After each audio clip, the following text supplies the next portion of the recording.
What is up, everybody? Welcome to the last episode of 2025. I hope you guys are doing well. I'm your host, Willie Rodriguez. We have the producer right here with us on the other side, Mr. Eddie Gonzalez. Happy holidays, guys. All right, welcome, guys. If you're your first time here, the Plant Movement Podcast, welcome. All right, we're here to elevate and lift up the green industry in every way possible. Sir. Bring value. Every single time we come on here. So thank you guys for you guys that have been following along. God bless you guys. Welcome back. Welcome. There's a lot of stuff we're going to be talking about today. You already know 2025 was filled with a lot of different things, a lot of change, a lot of stuff. So, we're going to go through a couple different things. Eddie and I, when we do these podcasts, one of the biggest things is what do we talk about? What are the topics that actually bring value? What is important? Right. What is on the top of our mind? Something that, we want to talk about. At the end of the day, we want this to be educational, not something to just waste your time. It's not so much entertainment. It's value. 100%. So before we start, we want to give a shout out to number one. We're going to do A's Ornamental. And I know it's our company. It's a company that makes this all happen.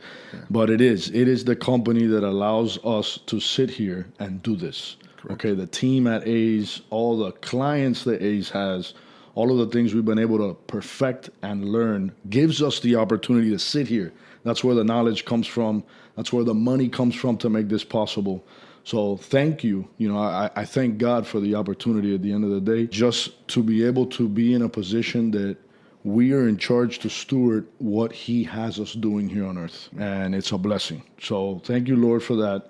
Thank you, guys. A's Ornamental. We have Plant Logistics as well, which is another company we started to offer shipping to the industry throughout the state of Florida, plant related, that gives you an Uber style message where you can follow along and see where the truck is with your stop, okay, and the different stops it might have with your product.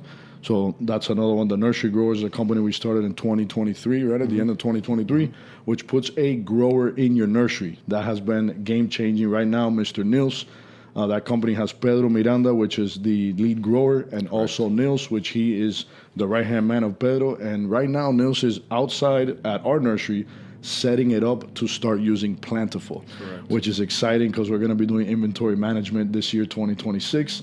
So there's going to be a lot of content based on that that's going to teach you and educate you on just what this stuff is and how this is going to elevate us, also cut costs, make things faster, more sharper, how we can go online and start selling stuff online, not retail, but for our wholesale clients where they can have like an Amazon style pick list. Right.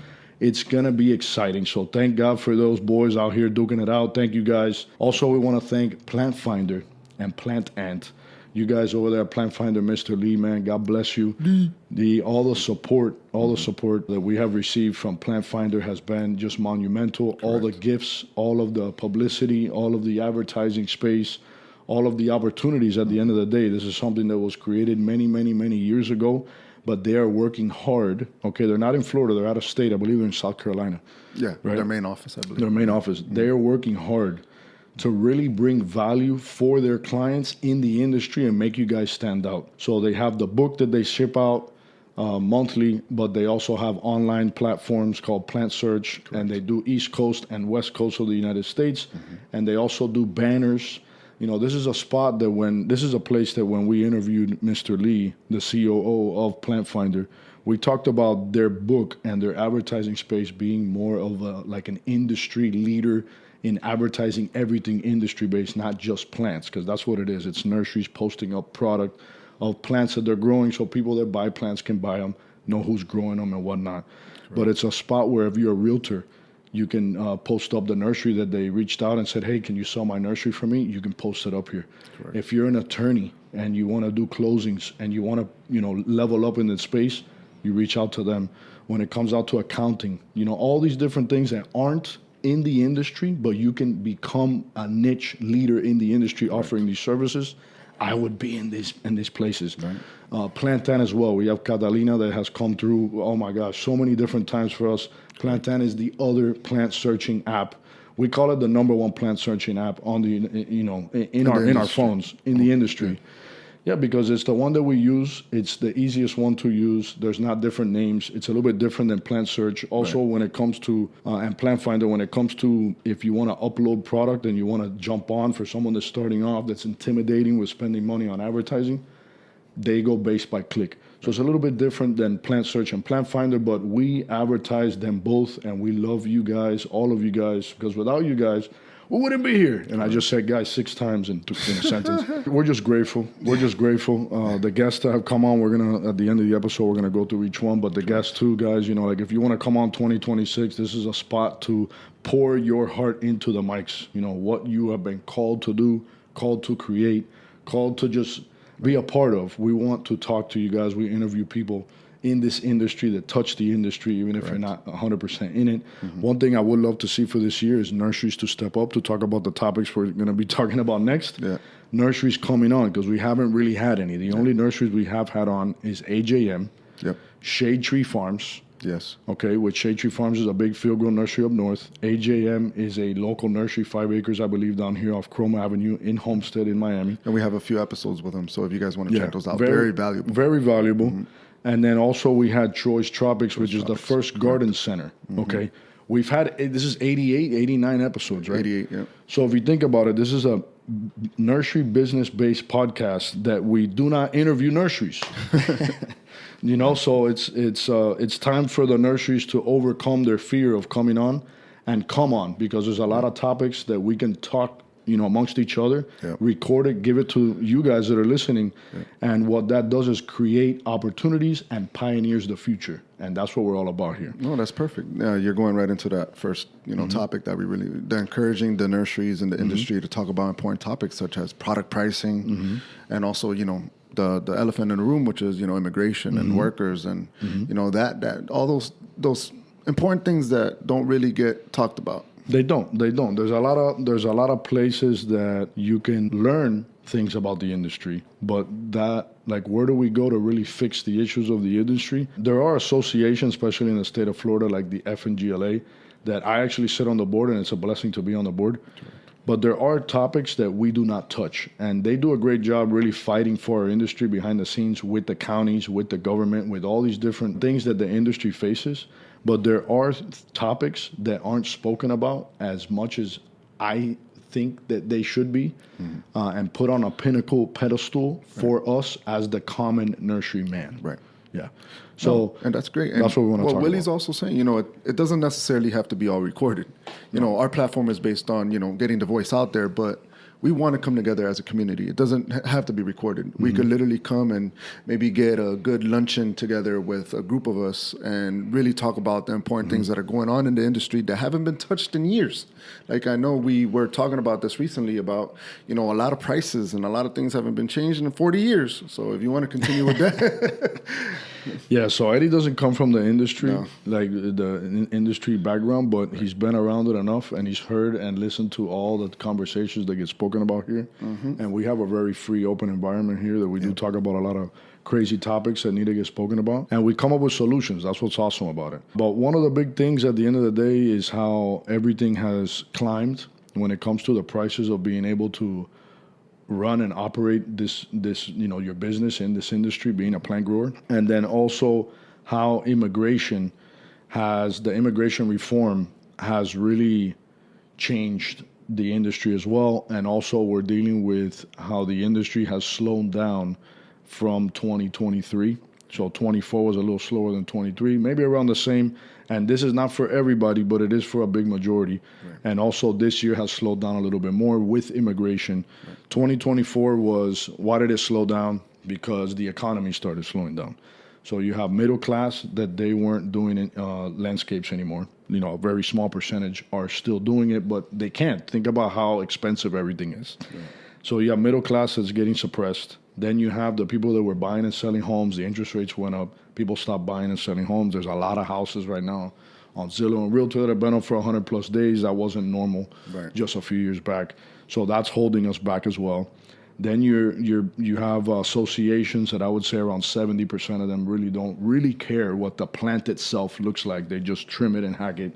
till there's sticks left and they deal with it. So we're left with 30% of associations. We're left with, let's say, 30% of the building that was going on back in the day, a couple of years back, that is separate from Lennar, D.R. Horton, and just that mass-produced stuff, because that they do consume product, but they don't consume the top-tier type of product.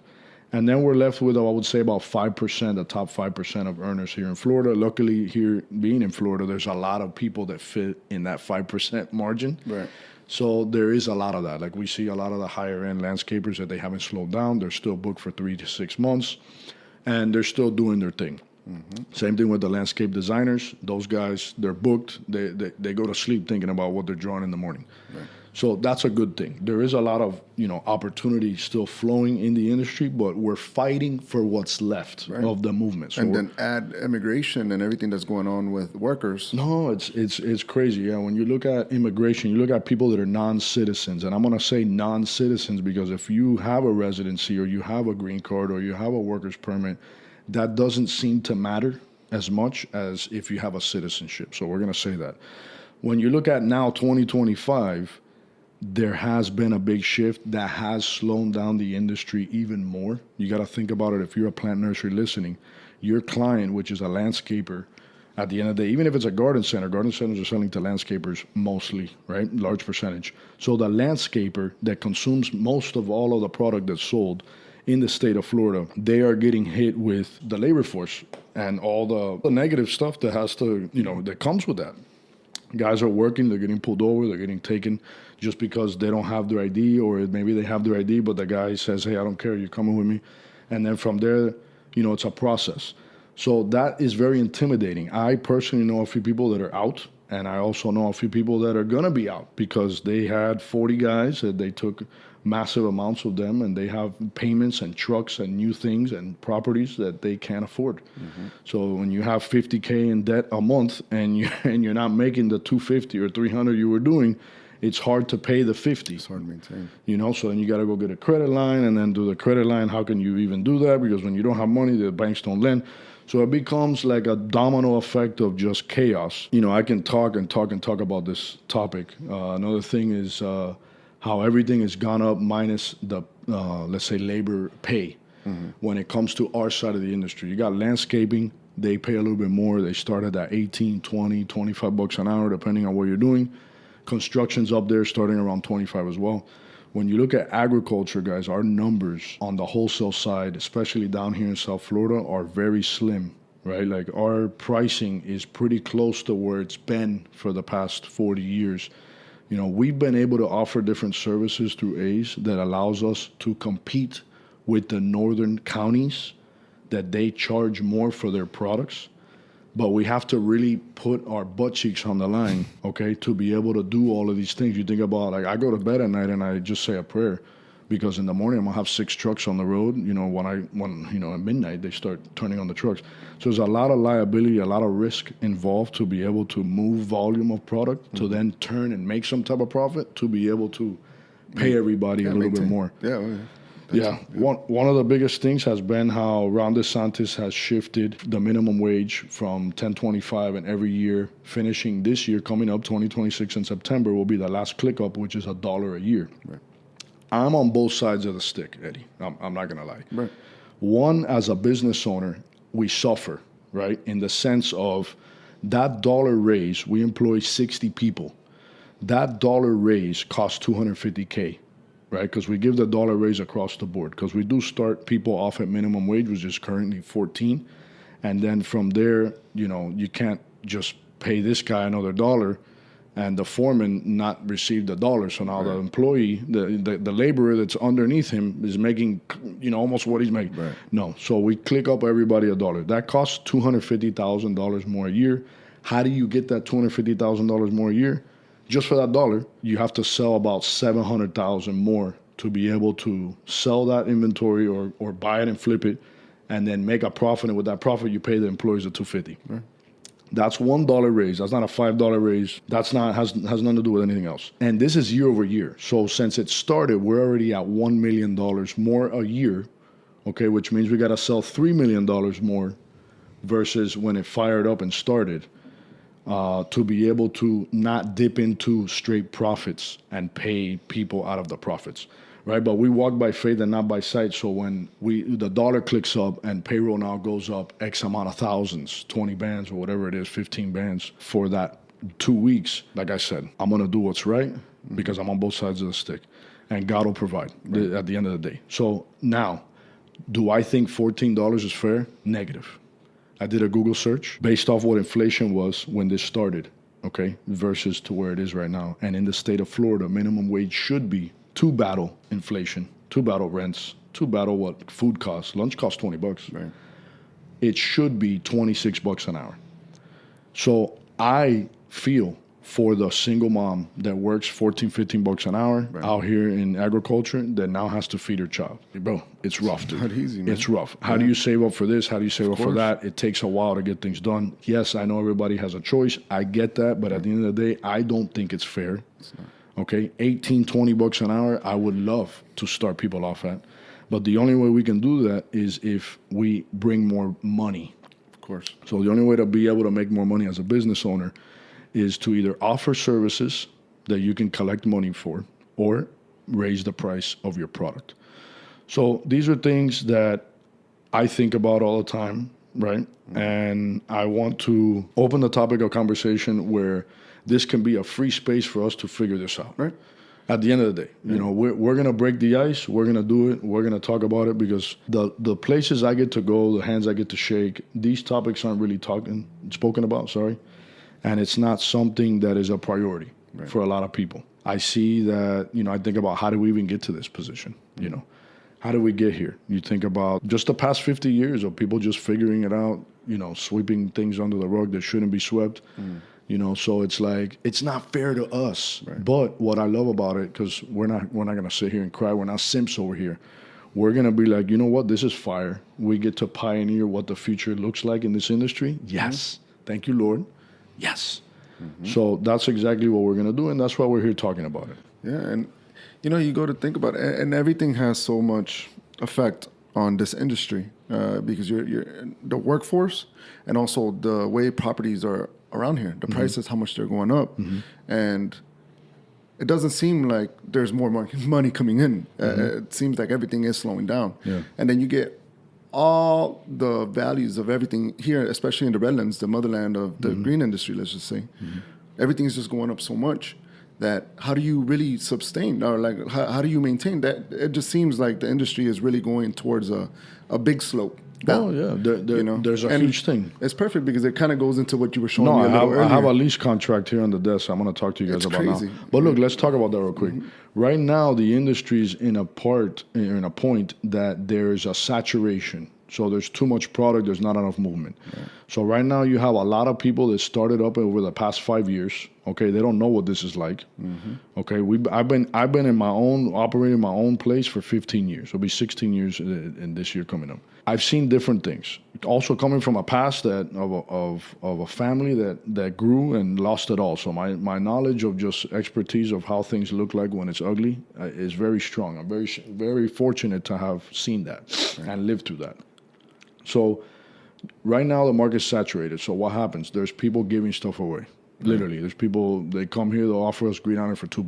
Right. We can't buy that at $2 because our clientele will not accept that. Okay, so, yeah, we're premium. So even if you want to give it to me for $2, I thank you, bro. I can't do nothing unless I'm gonna stick two together and stick them in a 7, trim them back twice. I can't do anything with it. But that's where we're at. So there's a lot of people that have started over the past 5 years that you know, 5 years it takes a while to lift up and have all the tools in the bag to be able to withstand what we're dealing with right now. So I think people are going to suffer to the point where they're going to cash out. Of course. Right? By giving product away at a cheaper price, you're already risking the fact that you will not have the funds to replace that item on the ground. So you're already going to have less inventory. Right. So you're already on your way out. Right. In a sense.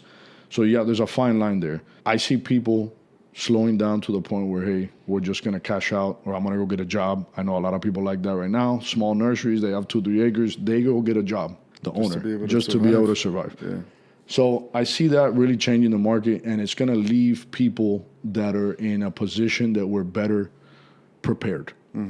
And that's going to allow the price as time goes on to be able to click up and different things. Right. I don't want to go too far ahead because that's just how that is. Yeah. But when you look at what everything costs, and back to what Eddie was saying, real estate, guys, has climbed big time, where it almost makes no sense. It almost seems like it's part of a plan to get rid of this industry. No, I but mean, so they think could buy about all it. the properties out here and just continue building, because it just seems so crazy. Well, you think about it, man. Look at what land value is. I used to rent 5 acres for $1,000 a month. Okay, and now an acre, that's 5 acres for $1,000. This is just 6 years ago. 5. Yeah, 5 acres. Yeah. So now 5 acres starts at $600 if the tenant really likes you, and it can go up to $1,200. I've heard $1,250, $1,300 per acre. I've even seen 1 acre lots for $2,000. So how can you justify a rent of $6,000 a month, which is $72,000 a year, when on 5 acres, rule of thumb, you're making between 100 and 125, maybe 150. It used to be more in a year as a business owner. You know, you take on all this risk to get away from the 9 to 5, which is a lie because we end up working 24/7. But if you work a 9 to 5, you can make $40, $50, $60, $70,000 being a manager, being whatever. When you own your own business, you put everything on the line. You risk more to make more. Of course, right? Is 75 worth it? Is $100,000 worth it? And then from there, you're also having to reinvest your profits. If you have a 5 acre property and you're making $125K, before you start reinvesting or making things better, you fix the roads, you have to get a better sprayer, your tractor broke, you got to get another one. You want to start doing a delivery. Yeah. How do you justify that? Yeah. What are you going to make? You're going to make $35,000. Mm-hmm. You get me? Take home because you have to reinvest it all. Yes, that money will come back in the future. Right. Yes, your money's put away. Yes, hopefully you put it into things that'll rise with time. But at the end of the day, you're not taking home what you need. And at home, the expenses are on another level, especially if you have kids. All of that is to look at. And what I have here in front of me is a lease contract. This is a lease contract that was presented to someone yesterday. They brought it to me to look over to see what I think. Mm-hmm. And it's awesome. I get to talk about it right now. So this is a 2 acre property. Okay, they want to start off at $1,500. So it's not bad. It's $750. But here's the kicker. A 15% increase year over year. Okay, this is a 5-year contract that's going to finish. Well, this here shows 4 years, but it's going to finish in 2023, at the end of 2023. The end of 2030. Yeah. Okay, so it'll finish. It'll be 5 years at the end of 2030 for $2,600. So that's $1,300, a little bit over $1,300 per month per acre. That's a lot. And then there's a penalty of $150 per day that you're late and a 10% penalty for being tardy after the 5th. So this is a very cutthroat contract, okay, something that I wouldn't sign. I would definitely make some type of adjustments or look at how the market is and look at how things are. Another idea should be, hey, look, I don't want to do the 5-year anymore. Let's just do year to year to see how things are going to be in the future. Because I think that rent might come down in the sense only for the people that have had the real estate or the real estate's paid off. Okay, so some old timers. You'll be able to get that rent for cheaper coming up in the next, throughout this year. Because I think this year, it's an adjustment year. We're still adjusting. Right. So I don't know what this year is going to look like, if it's going to be slow for you or it's going to be good for you. We all have to fight and do our best and stay positive and pay attention to what we're supposed to be doing and actually go out and not procrastinate and do it. But I think that he might be able to get something even cheaper if he waits another few months. Because I do feel that properties will pop up, But at that point, it's almost better to buy. It's almost better to buy, yeah, because in 5 years, you're paying almost what a mortgage would be. Almost, yep. Rule of thumb, $500,000, you're going to be paying around $3,000 a month. That's for a home. For vacant land, it's a little bit less, but let's say $3,000. In 5 years, in 6 years, you're already paying pretty much $3,000 a month, and now you're paying for something that's going to be yours. You can hand down to the next of kin. It can also, it's an investment that'll rise in value over time. Correct. So it's good. But that being said, I could jump into this. I've had multiple people talk to me, guys, and call me over the past few months, and they are scrambling to try to figure out how to buy something or to buy the land that they're on without having tax returns. And then I've also talked to people that want to buy real estate, they don't even ready for it. They have nothing in place. Right. Okay, I really want to talk to you guys about this. One of the things I set off from a young age to do was to own real estate, and my dream was to have 60 acres bought and paid for by the time I'm 60 years old. Okay, because I feel that I can feed my family, my entire family, and continue to bless the world with that, if I was to rent that land out when I retire. You have to fight, okay, in a way that you have to put that as a priority if that's something that you want. I know as a business owner, there's nothing more freeing than owning the land that you're on as a nursery, because they can't click up the price on you. They can't kick you out. You're locked in, you're solid. And that's something that I feel that everyone should strive for. But to do that, you gotta be prepared, and you gotta prepare to do that. So you have to have a good tax return. How much do you need to claim as a business or business owner? You need to go talk to the banker that's gonna lend you the money for that property. So if the property you want one day is $500,000, let's say, or $1 million, you need to go and talk to a bank that would lend you that money and say, what do you need from me so I can qualify in 3 years to be able to get this so I can set my life up? And that's how you go based off what you're supposed to do. And then you tie it in with a good accountant or CPA that works for you, not someone you got to call 42 times. Now you're setting yourself up with a plan that you haven't done anything. Now you got to sacrifice all the wants, all the things that the world and society tells you you're supposed to be focused on. You cut that out of your life. You live on Vienna sausages with Tabasco sauce, and you put your head in the game, and you focus on getting this done. It's called sacrifice. And now you have the money, you have the tax returns. You can put 20% down, 100 grand, whatever it may be, and you're now building what your portfolio looks like. It's something that I feel that we need to do. I feel like if you're a nursery owner out here, wherever you are, you want to lock in where you're at so you can continue to do this for the next 10, 20, 30 years. Your kids can do it one day, or that employee, that superstar employee that loves what they do, that God sent you, you can pour into him and now he can take it over. There's so much opportunity, but you want to have structure. And that's something that not everybody's going to be able to do, okay? Some of you might think I'm crazy talking about it like that, or, oh, look how easy it is for him. Look how he talks about it. I went through the sacrifice, guys, so I can talk about it, all right? I've sacrificed my whole life to be able to do that, where I didn't have any money for payroll, but I put $50,000 down on a property, and I figured it out. We figured it out. God provided. We walked by faith and not by sight. And instead of putting 50 down on a Lambo or going and buying a Rolex for 50 grand, that doesn't do anything for us in our industry, okay, we went and we put our money where our mouth is, and we're putting money down on things that are actually going to change the game for us down the road. That's what it is. That's a solid hit. I guess I'll leave this leave it there, because it's really hitting people where it needs you got to listen. Yeah.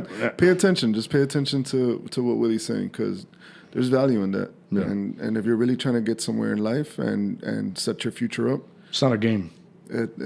You have one life, guys. You got one life, and then your time's ticking. Right. The faster you put the priorities on a pedestal, the faster you take the opportunities God's given you to actually create something, and you face your fears and you pull the trigger and you start to now go down the right hill and get momentum, where it takes time. It takes 10 years. I tell people 10 years. They look at me like I'm crazy. It takes 3 to build a business, to start a business. It takes 5 to become credible and known in that niche. And then it takes 10 years to become something and be solid. Okay, build a foundation. It's not going to happen overnight. No. You guys that are 5 years in, that are feeling the pain, understand that is a blessing, and pay attention to what's going on in the pain and suffering that you can learn from. Okay, film yourself, talk to yourself, voice record yourself, so you can go back and you can listen to what you are dealing with at this current time in 6 months from now, and you can extract why you went through that. This is all purpose. This all happens for a purpose, for a reason. How can you perfect it? Whose hand can you shake? What can you do to come out on top? And that's what it is. And it's not doing shisty things and being a backstabber and screwing people over, because that in this industry doesn't fly. People that do that get cut off real fast. We don't play that out here. Trust me, you should see all the email blasts I get from people that bounce checks from other nurseries. They're emailing everybody saying, hey, don't take this guy's check, they bounce checks. We're not playing out here, guys. We're a community. We need to come together, and we got to do it the right way. and we stand for each other, and we, even though we're competition, a lot of people out here are competition, so to speak, we all are on the same boat, okay? And what I'm telling you is universal for our industry. So what was the next thing you had? That's perfect. Okay, and not to drag on the episode too much, but let's talk about some of the things and some of the moves we made in this year. Okay. Of 2025. Let's do it quick. So 2025, we started off the year saying that it was going to be a year of respect, that people that don't abide by the rules and they think they can bend the rules, we're no longer, in a respectful way, we're no longer going to permit that. That's something that I really push on you guys that are listening. I'm mentoring somebody right now that they have a $30,000 job for someone that does Chick-fil-A's in another state, and they're going to upfront this individual 30 grand. They're having to now figure out how they are going to pay for the product, which is around 20 grand. And now they're scrambling to do so because they're bending over backwards for somebody because they're going to spend 30 grand with them. Guys, respect yourself. Yes. Put boundaries. Okay? People are out here to see what they can get out of you. It's true. Okay? To say it in a respectful way. Mm-hmm. Okay, the way to go about it and what I told them is that you can't offer that unless you have money. If you don't have the money to go pay the 20 grand for the plants and wait for your 10,000 in 45 days or 60 days, you are risking your reputation with that nursery by asking them for terms, which when you ask for terms, it shows that you don't have the money unless you're a bigger operation. So it's already not a good look for you. But then if you don't come through, now you risk the fact of them not looking at you in the same light, positive light. And then also think about all the scrambling that person's going to have to do if that guy doesn't come through in the time frame that he said he was, which is very easy. It can happen where they pay 2 weeks late, a month late, 2 months late. And then what are you going to do to go get your 30 grand? You're going to go get an attorney. You got to give him 5 grand on a retainer. It's $500 an hour. And then you can easily eat up 20 grand to go chase 30. So, and are you even going to get the 30? It's not worth it. You got to play the game and the movie down the road and respect yourself. Ask them for a deposit. Hey, look, man, I can do the 30, but look, give me 15 and I'll upfront the other 15 on the 30 days. Respect yourself. Don't bend over backwards for these people. If they don't have money to purchase the product, then think about it. Think about who think about who you're dealing with. Think about who you're dealing with. At the end of the day, that's one of the biggest things that we do here. We respect ourselves. Even friends, guys. There's a lot of people that we're friends. We're cool. He's my boy, blah, blah, blah, blah. If your boy don't come through with what you set up as in your business to operate by as a certain way, and they don't respect that because they're your boy and they twist the rules, cut them out of your life. Yeah. Like, legit, that's not your boy. You cut them out, get them away from you because people don't care. And it goes back to that. It's disrespectful. And that's just a few of the things. But that was one of the things. Another thing we did this year, we started off with Plant Finder. We went hard on advertising. We advertised the Nursery Growers, Plant Logistics, A's Ornamental, and the Plant Movement podcast. It didn't work the way we thought. The advertising, I'm going to be straightforward. Not everything's going to work, right? You have to switch things up. And you got to think about the market too. You got to think about it. It's a crazy year. So it's not advertising. It does reach the people. We did get a lot of calls for plant logistics, a lot of new clientele, but you really got to think about what the industry is going through right now. So a lot of people are slow. We're not the only industry that's slow. Every industry is slow at the moment. So it worked, but to a certain extent, we didn't get as much business as we thought we were going to get from it, but it did start something. It did. And also we overcame like a lot just by doing that. Yeah. Okay. And we were able to partner up with Plant Finder in a lot of different ways. Yeah. Like a lot of great things happen. A lot of relationships. Yeah. Even though, let's say what business is supposed to be, let's say making money at the end of the day, cash flow, even though we didn't see that happen to an extent that we were ecstatic with, but the relationship, that we were able to make from doing that and the calls and the people we got to speak with, this year it might not have hit home runs, but maybe it hits home runs in 26 or 27 based off what we did in 25. So that was one big thing. Before we continue, I have a question for our audiences. Why don't you guys take advantage of the nursery growers? Mm-hmm. Like, this is just a question. Like, is there like a fear or is there like some sort of misunderstanding that you guys don't want to take the opportunity to have a grower in your nursery for half the cost? Or like, it's just it just kind of like it boggles me because this is an opportunity for you to have a grower in your nursery if you're not proficient in growing product. You understand what I'm saying? Is Or if you don't have the time, because that's if you what don't really have the happens. time, correct. So That's is the there- ideal client for the right. nursery growers. We're just trying to figure out, is there a reason why something like this wouldn't work for your nursery or for your garden center? Like, let's say you're really starting off and this is your first year in this industry and you're trying to kick off. What do you fear or what is the concern about having somebody that could do this for you at a fraction of the cost? Yeah. So it's just a question that I have for our listeners. We would love to, have it in the comments because we're really trying to figure out how we could perfect what we offer with the nursery growers. And it's kind of new in the industry, but from what I know, I'm not from the industry. But if I was starting let's say a nursery, I mean, I would definitely be in to have somebody grow the product for me so I could have a better product by a professional.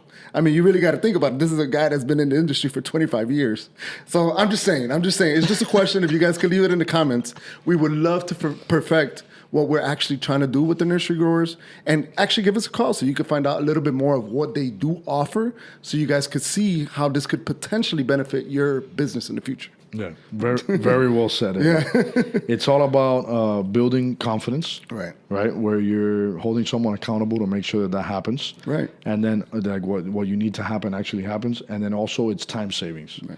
So some of the clients that we have through the nursery growers, they do not have the time. They're owner-operator type thing, Correct. and they're trying to fill all the hats.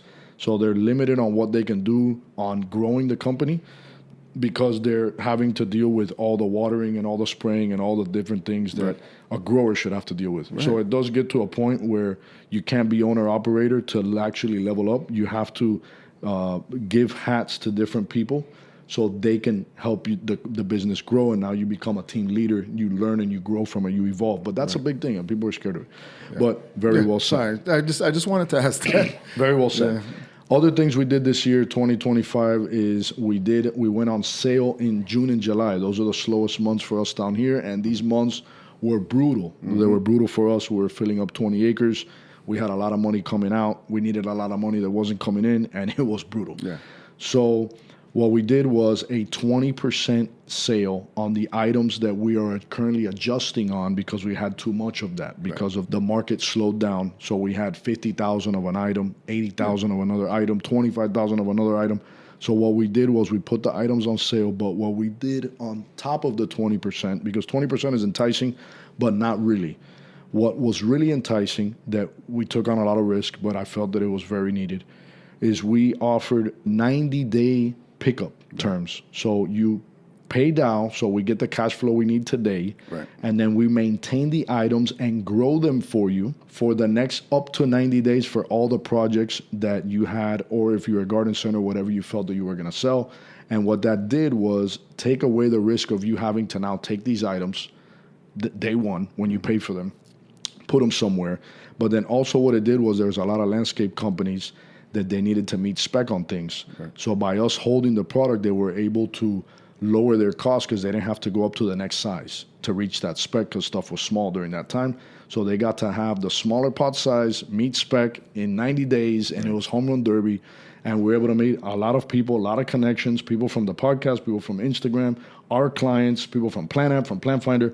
It really set us apart, and we saw the effects from it because other people started to do it. Not the 90 days because you got to have the big ones between your legs to do that.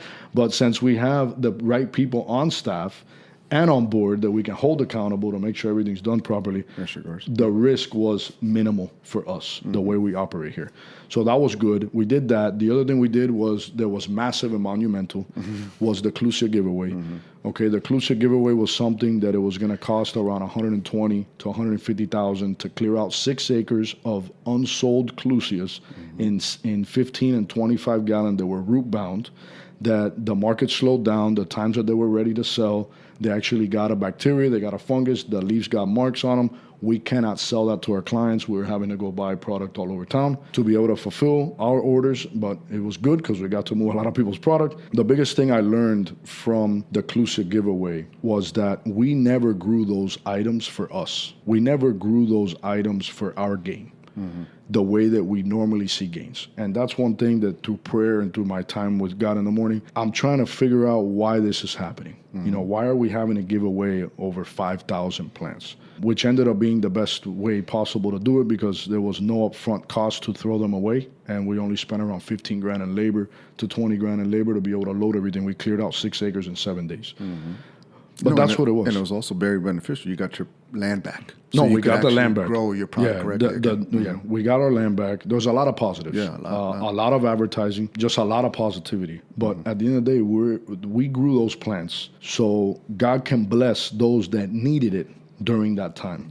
You know, one guy picked up 40 grand in 2 days of Clusias. I have countless stories. Another guy, tears in his eyes like he was cutting onions, all right, telling me just how he made his month based off of what we're doing here.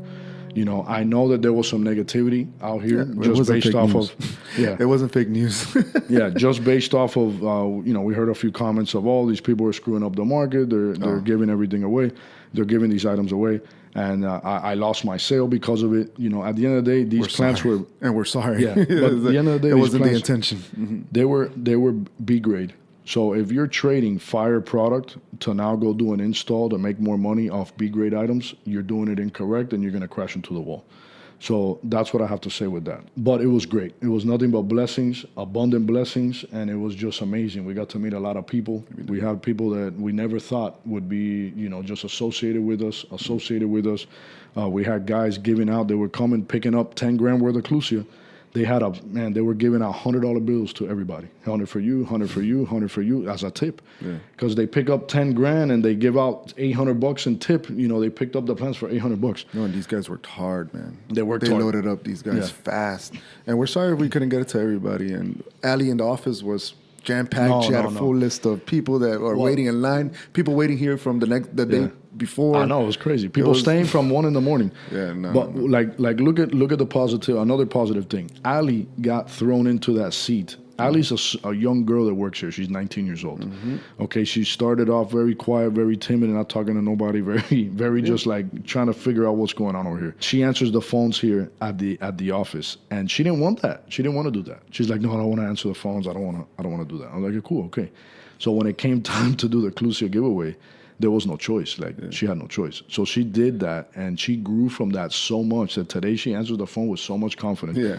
You know, like that's what it is. You got to overcome your fears, and you got to go. So it was a great learning experience for her, just for everybody, and it ended up being very positive. We ended up giving away $337,000 worth of product, over 5,000 Clusias. There was a loss involved, but it is what it is, guys. We look at it as that we're able to give back, and aside from like a tithe, right, a big tithe, and aside from that, we're able to meet a lot of people and create opportunities for others, which is awesome, right? That's what we're here for. God, put me where you need me. Let me shine your light. Let's do something powerful. Let's do something awesome. Let's pioneer the future. Let's be a part of something that's bigger than us. And that's what was created with that. So it was awesome. And if we ever have to do it again, we're going to do it again. But hopefully the markets, you know, change and we read them better and we figure it out from there. But there was a lot to learn from that. Also, let's just talk about our social media real quick and what we do with our marketing and pretty much what, you know, our social media is. So we like to have our social media as our portfolio. Me just saying that because I'm more in charge of the posts. So whatever you guys see when I post on our actual page, it's, you know, we want it to be high quality. We want it to be value. Everything we try to post is value. We try to be out of the box. We don't want to be like every other post. And with me saying that, if there's something that you guys would like to see more of, please let us know in the comments. We would love to, you know, spark up different content for you guys. Also, Willie is in charge of the stories. So whenever you guys see the stories, Willie is, you know, he puts his videos together of his day-to-day, or most of the time it's a product we have already sold to our customers. So you're seeing what we are getting for our customers, you know, at this time. If you guys want what you guys see in our stories, that's something we could do for you guys as well. Just letting you guys know. The Instagram, Facebook, LinkedIn, TikTok, all of these platforms, guys, are very, very awesome. They're very credible. All right. There are channels where your creativity can spark and you can do anything. Yesterday, I watched a Facebook reel that was about 45 seconds long, and it's two guys. They're doing a pathway. So they dug up the grass. They laid out ground cover. Then they put the pavers in the way that they wanted it, the big. They were like 24 by 24. Then they did rock, and they did everything. They filmed it and cut it up. One angle, it's literally a camera there the whole day, a tripod, maybe an old iPhone, whatever phone they had it there. And they cut that video up. And that video had 13,000 likes. Nice. So it's not so much about speaking on these platforms. It's more about just being there. Okay, and what I do love about it and why we push these platforms so much is because it has changed our trajectory of where we were as a business to who we are today. And these platforms open up the creativity standpoint for you and allow you to have access to other people, and they can see you and vice versa. The stories are something I've been doing for a little bit over 5 years. My fear of the camera, being camera shy, has left over the years. It has left the chat. It has. But what we post on the Instagram stories, guys, is stuff that we already sold. We don't post everything there, but I post whatever I can grab. And what I love about that is it creates a sense of transparency between us as a business and me as someone that does sales for the business in online in a way. And it creates that like comfort with the end viewer and receiver. The viewer, the viewer gets to see, what we do, what the sun looked like that day, what the plants look like. Yeah. I've connected with what I do so much more, where I love the plants. I get to see what every plant does, how they grow, how the leaf comes out. I tell people where they're from the shade, where they're from the sun. So if you're a broker listening or watching our Instagram posts, you're going to learn a lot, because I'm telling you how many are available, what specs they're at, like all these different things that allow you to have more ammo to shoot back and fire back when someone reaches out to you. Correct. You can easily do that. We also do 48-hour estimates, eyes-on estimates, which is something we promote as well, that gives you as a landscaper, a broker, or even a garden center that's getting complete orders from landscapers. You can have a team down here in the motherland that knows where everything is. We have 3 buyers on board, call them the dream team. They go and they put their eyes on the product. This is not just us going on Planet and sitting there, hey, Betsy, how are you? You got 45 of these? And Betsy says, yeah, we got them. They're real pretty. That doesn't matter to us. That doesn't mean anything, all right? We actually go and look at them, make sure they're bug-free, make sure that they're up to what the client wants, fluffy, full, all the things that we promote. With a photo provided. With a photo provided. And what that does is it creates that bond of strength, right? So now you're more certain that what you receive on that estimate is real, and we back it for a week, right? Because stuff does so, we can't wait for you. Right. Oh, and it's 100% guarantee. 100% guarantee, and we also offer staging product where we hold product. Like there's an array of opportunity, right? And you don't have to leave. You don't have to go looking for this product. We take care of it for you. Yeah, you get all that, and that stems from, let's say, what we do in the stores. But I encourage you guys to open up these platforms. I've been seeing a lot of new guys pop up on Instagram, following us with brand new accounts. So kudos to you guys if you're listening. All right, God bless you on your journey, guys. You have to go and be creative. Don't let any fear shut you down. It doesn't matter what song you pick. Doesn't matter. You need to go and build yourself up. Yes. All right, you're going to suck. We're all going to suck. And from there we go building ourselves up. Yeah. And don't focus too much on the content itself. Remember, establish relationships first. Get your products done first. Then recap it. Because a lot of people have a tendency on focusing too much on social media, and they completely lose track of what's really important, which is establishing the relationship with customers, shaking hands. Because remember, use social media as your portfolio. Don't use it so much of finding new business. Yes. It will become, that. Business will find you. It will. But don't make that your main focus. Don't make that your dopamine hit of, yes, look, I posted a story today. Okay, my job is done for the day. Yeah, no. Yeah. Go find clientele, because you cannot depend on social media. 100%. Very well said, Eddie, and it's very, very true. So, what else did you have? Just a real quick, because we don't want this episode to go an hour and a half. So, very quick, what are the 2026 plans? 2026 plan. Well, starting off, we're going to be doing inventory management. We're going to know where everything is in the nursery, how many we have, what sizes they are, what's up and coming, what got sprayed that we can't go into that property for how long. What just got drenched, what this, what that. Anyone, anywhere in the world will be able to access the information as far as people that work on staff, and then it also will give us opportunity to open up an Etsy store or a Shopify store, or not Etsy store, a Shopify. A place where you can shop for plants right away. Where landscapers, garden centers can go at 3 a.m. when some of you guys wake up or right before you go to bed, and you can sit there and you can type in, search the plant, and you can see what we have available, whether it's ours or whether we're going to be getting it somewhere else, and you can add to cart. All those different things is what we want to get to. Yeah. Also, it's going to sharpen us up when it comes to 2026. Our inventory is changing because we have too much of the other stuff that's not moving, so we're having to do different products, which is good. We're holding our grower accountable. So we're going to have new products this year. We're also going to have inventory management this year, which is going to make us more efficient, more sharper, less communication needed back and forth. We're going to be linking up with Plentiful, which we interviewed a few different companies. Plentiful is the one that fit us the best. Yep. So shout out to you, David, bro. God bless you and your team. Can't wait to see what's in store once we're full throttle with you guys. You guys are going to be hearing a lot more about Plentiful as time goes on. And Nils. So Nils is the one that's in charge of it. So we're going to try to get him out of his cocoon. Yeah, we're going to get him out of his cocoon and get him on camera. Yeah. I already told him, hey, you're going to be doing a video talking about what you're doing today. So to Willie, he's like, yeah. To me, he's like, no. Yeah, so we're going to be doing that this year. This year, there's also challenges. We're actually going to be reducing the size of the nursery, not because we wanted to, but because of back to what rents are. And I'll talk about it real fast.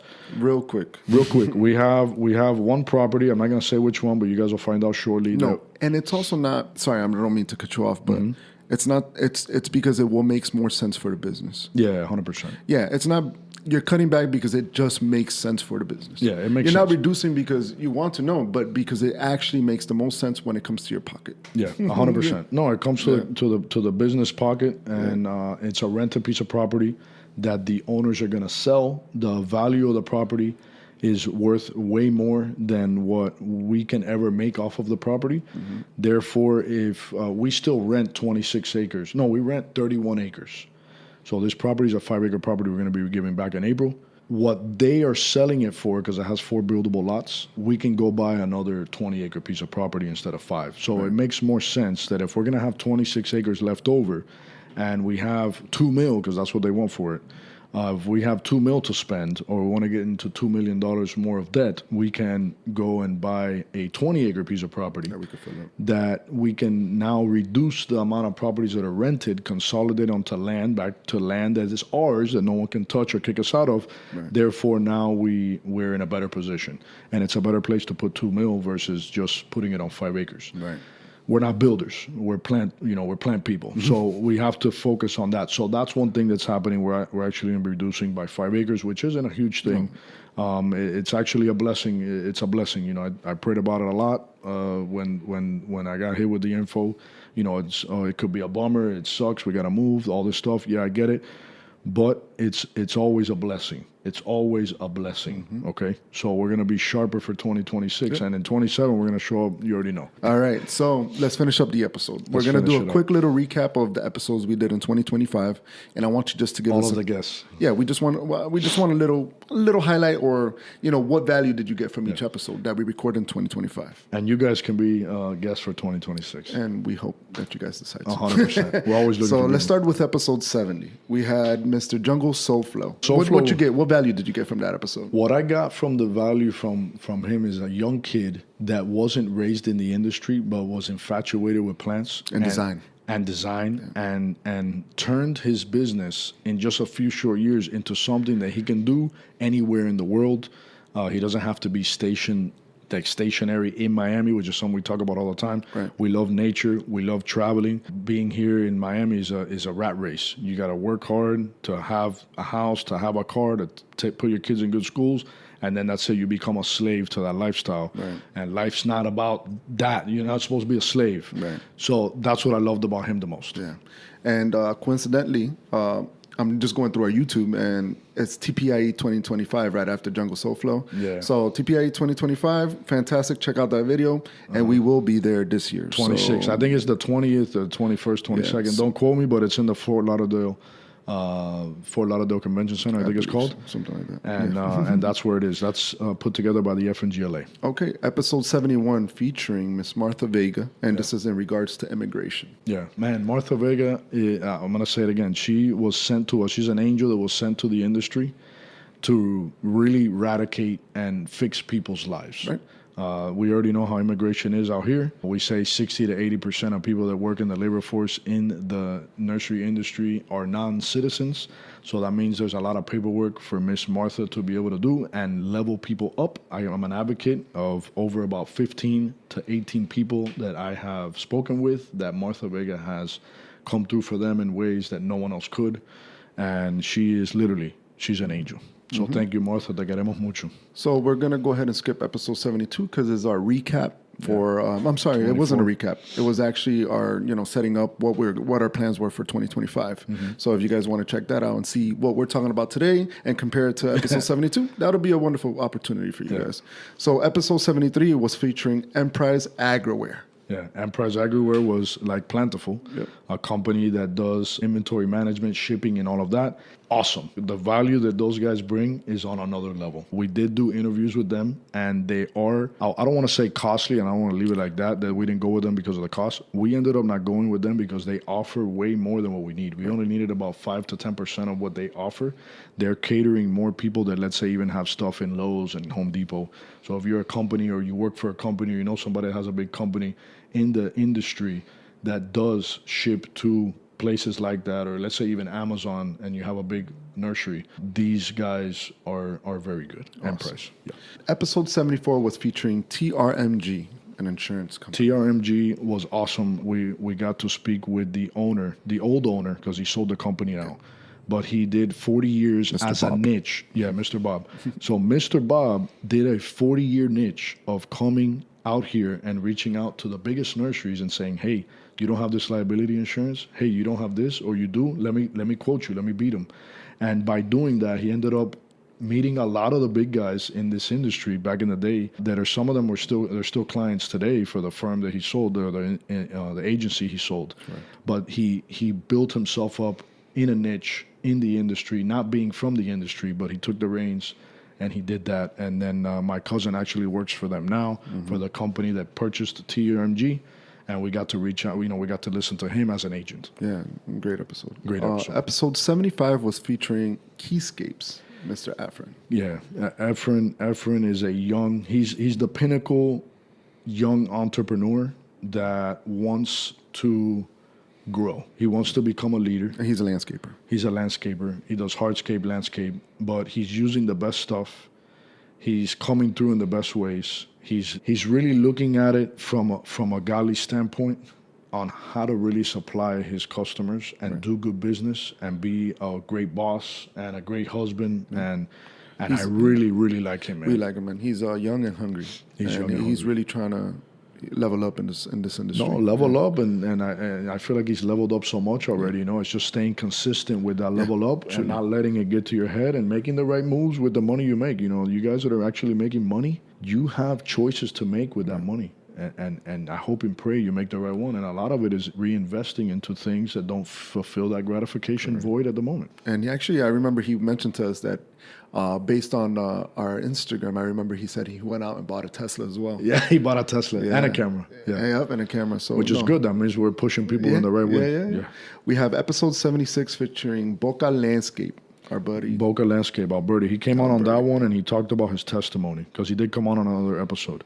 Yeah. But on that specific episode, he's a landscape designer, a hardscape designer. He does very nice, oddball, different type of installs. And he came on to talk about how his journey, how he stopped smoking, how he stopped drinking, how he stopped the whole lusting and really focused on what God wanted for him in life. And he talked about his testimony, how things are changing. Definitely very inspirational episode. Very good, which is awesome. We even get to talk about that on this podcast. Episode 77 was featuring E-Lighting, Ariel. Ariel is someone that's been doing lighting for a long time. You think about landscape lighting, it really makes the clients' houses pop big time. You want to see what their investment is at night. You want to light it up. And that's what he does. He does commercial and residential. And they have a lot of new vehicles They look very well put together. Oh yeah. You know, he was very well spoken. You know, a leader in the industry, and you get to it was hear nice. from an entrepreneur. You get to hear his story. Like it's very valuable. And he's got 5 kids, I think. 5 kids. So he has a podcast of his own too. Yeah, he has a podcast. Those are things, guys, that we love to hear. You know, we like just being a dad of 5, and then being as put together as he is, being able to put his kids to school and everything. You think about doing good business, being righteous. If you guys need lighting, you're in the Miami. I think he works from like Fort Lauderdale to the Keys or Palm Beach to the Keys. Reach out. You lighting. Yeah. We have Chemical Containers, episode 78 with Zid. With Sid, yeah, that episode was great because you think about containers. We use a lot of different sprayers in our industry, all different types, from backpack sprayers to little sprayers you put on the back of a pickup, to stuff you pull with an ATV, to big stuff that you need PTO systems to be able to spray with blowers and misters and stuff with pulling by a big tractor. So they come through in massive ways. They're a huge company. I forget how big they were, but they were massive. Really big. They also do like the Everglades. They set up airboats to spray out there. Big in the golf course scene as well, just in turf in general. And in our industry, they sell a brand called Pole Blast that we bought for A's Ornamental. That it is an investment, but it's going to save just on the product and the time that it takes to do so. So over the few years, we'll get our money's worth out of it and get our money back. Our investment, and it is fire. It's a really good stuff. So Sid, you already know, guys, if you need anything, Chemical Containers. Yeah, check out the episode too. Yeah. Value. Always value. Straight value. We have episode 79 featuring Belmontscapes. Belmontscapes, I admire him for coming on. Yes. The podcast was powerful. We heard his story, how he came up. And his testimony. His testimony, you know, how God had him pinned against the wall, and that's what God wanted. He wanted him to look up and say, hey, I'm ready, Lord. What do you need me to do? So that's what that episode was, and then it was also an introduction to how immigration reform has affected him because he was on his way to the Keys, and he got pulled over, and all of his guys got taken. He was cutting 60 yards at the time, like lawns, that he was maintaining, and he couldn't come through, so he was starting to lose accounts. It's one of those domino effect things of what do? You want to do things right, but when you start off in business, you know, not everything is 100% solid at the end of the day. You don't know, you know, where your guys are, where they come from, or what papers they have. You just need guys to work. You need to get things done. You have an opportunity. You're like, man, I got an opportunity to cut this commercial job. I got to get it done. Hey, can you jump on the lawnmower? Yeah, you know how to do it. Let me see. Oh, great, bro. Let's go. Grab the wheel. Let's go. That's it. You know, what was great about his episode too was that the community came together to help him. Yes, when it was needed to. Yeah, he posted it on social media, and a lot of landscapers came through and said, "Hey, man, I got guys for you. I have whatever you need, dude. Let me know." Yeah. And that right there is what community is all about. Exactly. So, if you're one of those guys, kudos to you. For sure. We have episode 80 featuring Buzzkill. I love it. Yeah. I love it. Pest control. So this is a story about a guy that was working somewhere for a long time. Then he finally built up the courage to go do it on his own. He did it on his own. He even talked about buying a $100,000 spray truck on our episode, which he did. He got it now. Yeah. And what he does is he does pest control at homes, but he doesn't want to work for the homeowner. He wants to make connections with the landscapers that don't have these services, so he can come in and provide that service. So basically, I see him as an asset in the toolbox for any landscapers that really want to offer that service. Even if you're a garden center and you want to offer that service, you can reach out to Buzzkill, and they can now provide that service for your clients at a garden center, or if you're a landscaper for your customers, and really elevate just the customer's experience at the end of the day. Very well said. Episode 81 featuring Howard and Sons. Oh, Mr. Keith, man.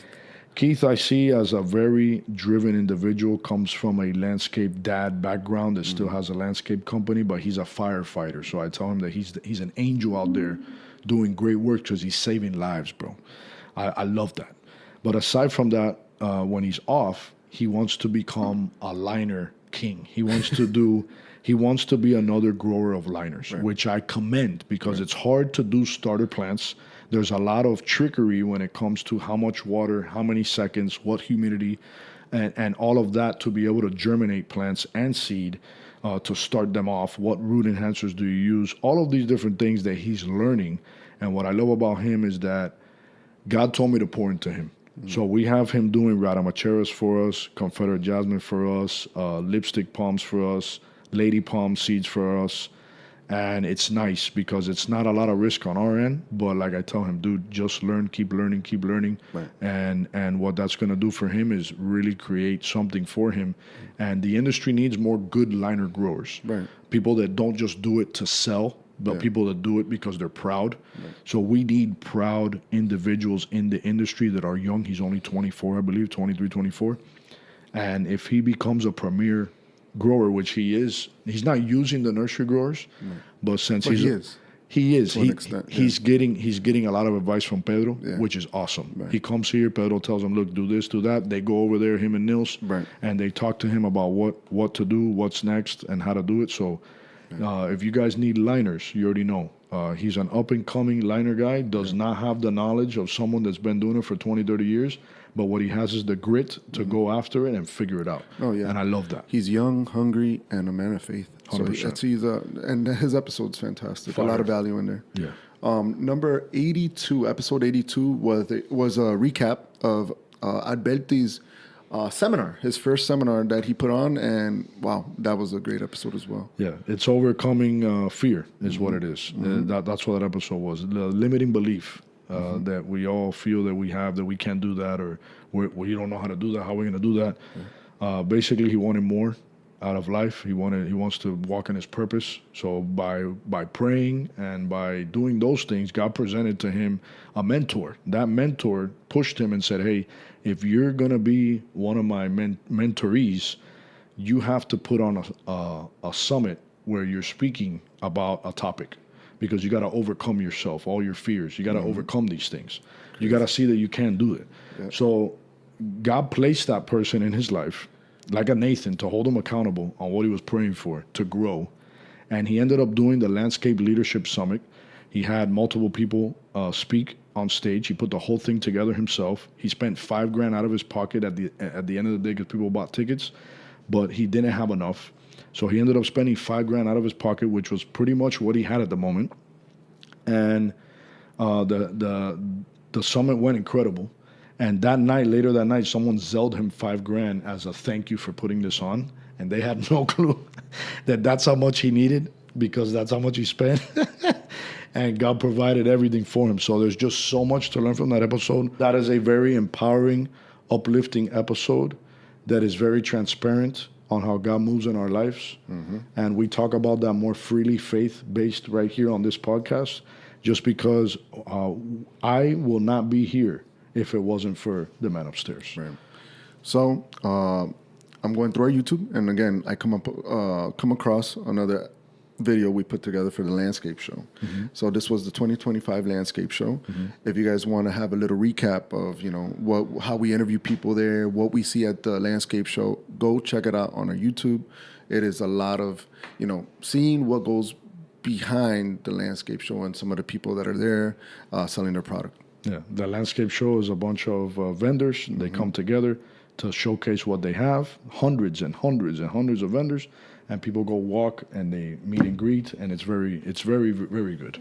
So now we go into episode 83, featuring Alex with Choice Tropics. Choice Tropics. Alex is someone that is not the founder of Choice Tropics, but he helped found what it is today. Yeah. Okay, and we get to hear from an operator that runs Choice Tropics landscape division. Oh no, he does the garden. Both. He oversees them both. Yeah. Garden center, landscape. They do lighting. They do irrigation. They do everything. Delivery, rock, sod, the whole nine. They do it all, and it's awesome that we get to hear how they expanded. We also got to hear how they deal with competition, because we talked about how people show up with big signs to a garden center to sell product, and it takes away from the garden center's opportunities. Yeah. We talked about a lot of different things there, but it was a very powerful, one of my favorite episodes in the sense of what the value that he brought. He was very composed. He spoke very well. Yep, exactly. And it was awesome. Yeah. It was very awesome. Yeah, very well spoken, a very clear episode, very transparent, very going into things that it's not always talked about in this industry. And it's industry talk, which is fire. We have episode 84 featuring Propagation Diaries. Propagation Diaries. That's a girl that's in Atlanta. That's a girl that's in Atlanta that we interviewed via Zoom. And she reached out and she sells an alternative for trellises that she created and invented. And she doesn't sell plants, but that's what she sells. She's a plant collector. And what we talked about that was really great for me there was I got to hear how she markets her product for retail clients. So for anyone that wants information on how to reach retail clients better, there is a lot of information in that episode. Yeah, and she's creating something for the industry. She's innovating. That's pretty much what we got out of the episode. She's innovating something beautiful for the industry. Yeah. We have episode 85 featuring the farmer's daughter, Jacqueline. Yeah, Jacqueline is it's a blessing to have interviewed someone like her. This comes with time, right? But we were able to do it. I got to set it up that way. She is the daughter of one of the founders of Costa Farms, which, if you guys don't know, they're a massive, massive company, a couple thousand acres, and they have land all over the United States. They're one of the Home Depot's largest real suppliers. And we got to listen to just her work ethic that her dad instilled in her, the grit, the grind, the mentality of it can't be done. Yep. There is a way, and we're going to figure it out.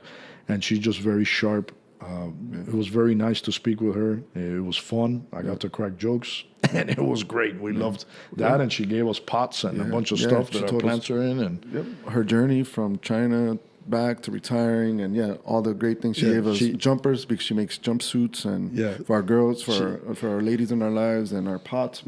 She's awesome. She did it. She went from selling product at IKEA and working on how to promote that product in IKEA. Plants, guys. This is back in the early 2000s. And then her husband got picked, because her husband worked at Costa too, to go and set up a division in China for Costa.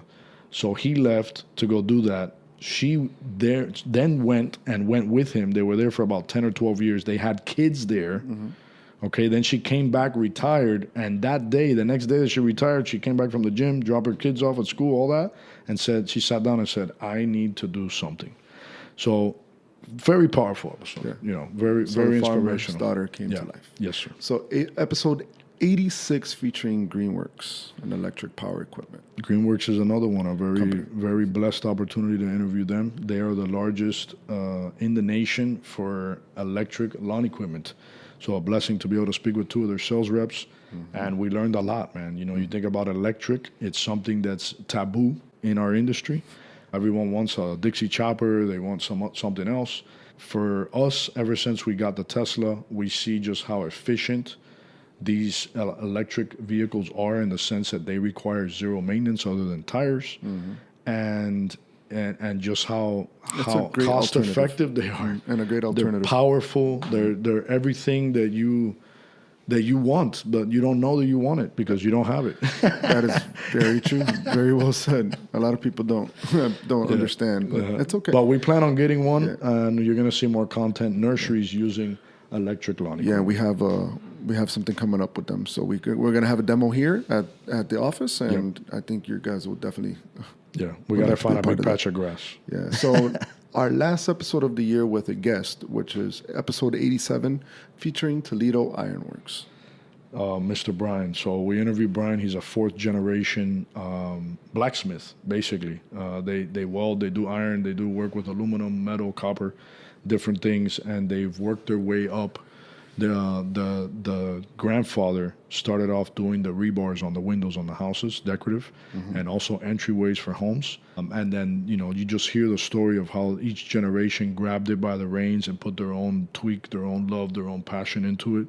And now we get to hear fourth generation, which he's about 40 years old. I think he's 40, yeah. And now we get to hear how he's kicking his dad out of the office, telling him, dude, get out of here. Because now what he brings to the table makes more sense than what his dad brought to the table or can bring to the table in today's world. Yeah. Just with him knowing more about knowledge, all of that technology stuff, which allows us to hear just the passion and the wisdom that has been passed down over 4 generations, that there is blacksmithing still. And the drive. And the high-end quality. You think about how do you reach the top? You got to do what others don't. And that's the risk that they've taken, and implemented new things and really pushed for it. So if you're in the hardscape space, if you're in the hardscape space, you're a landscaper or you're a homeowner listening, they are a great, like I would want to get an estimate from them on anything you're doing that's high end. Pergolas when it comes to stuff for trellises to weave like lattice up. You can have something custom that no one has for these higher end houses. They also do staircases, they do fencing, they do everything. The common stuff, but their forte, what they really love to do, it brings out the creativity, is custom ironworks. So amazing. Thank you, Brian. Yep. And then now we have this episode here, guys. We didn't want this to be long, but there's a lot of stuff in this episode. It ended up being good, bro. Yep. I wanna say thank you to my brother right here real quick, because without Eddie, it wouldn't be possible.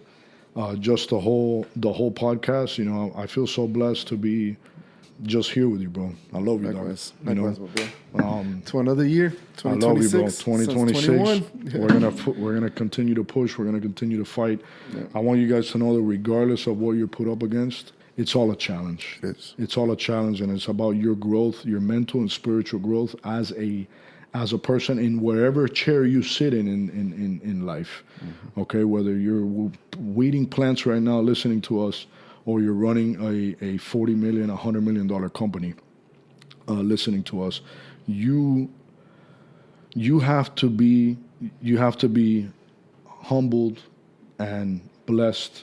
You have to feel blessed in the sense that you are where you are, regardless of where you're at, and you can always change your trajectory in life by pushing yourself, by going up against the grain, by opening the door that you don't want to open, by overcoming things, by forgiving people, and doing what's right. At the end of the day, if you compound what's right, I don't care who's watching. If nobody's watching, God's always watching.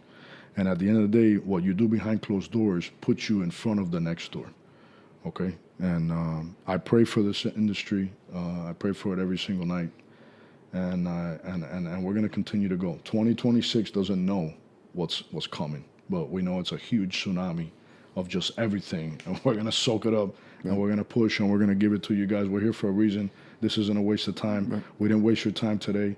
All right, guys, go out there fearless, ready to overcome procrastination and all the things that at the end of the day, the enemy don't want you to do. All right? Forgive, forget, keep moving forward, create opportunities for those around you, all right, and go. Yep. We love you. The sooner you start, the closer you are to your goals. 100%. All right, guys, we love you. God bless you. Stay safe, pumped. You already know, 2026. Let's go. Time for the blueprint.